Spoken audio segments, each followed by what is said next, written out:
নমস্কার বন্ধু বান্ধবরা, তোমরা দেখতেই পাচ্ছ আজকে আবার নতুন আরেকটা মিনি ব্লগ। তো আজকের ব্লগে আসলে কুকার খুললে আরে কি বের করছে রে, আজকে বের করছে একটা রসগোল্লার মতো কি দেখতে দেখতে একটা আলু। তোমরা ভাববো না রসগোল্লা, তো আলুরে ভর্তা করে আমরা বানাবো আজকে আলুর চপ। তো আলুর চপ বানানিলে কি কি লাগে তোমরা দেখে দেখে এনটা শিক্ষা লইবা। তোমরা আর কি কোয়ার আছে কিছু কোয়ার নাই, দেখো দেখতে আসো কি কি দিতেছে।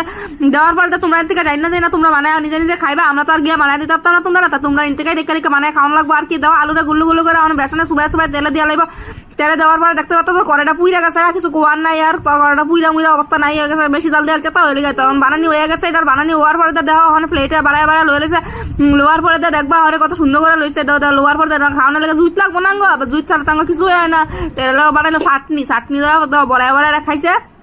খাওয়ার পরে দিয়ে দেখো অন সবাই দেখবা খাওয়ার বাপ দেখবা, হ্যাঁ খাইবো আরেকজনে অহন সবাই বাপ দেখা দেয় খাই লাগবো। খাওয়ানোর পরে দেওয়া দেখতেই পাচ্ছ দাও আরেকজনে খাইবো, খাইতে খাইতে চুলমুল সব খাই লাগছে।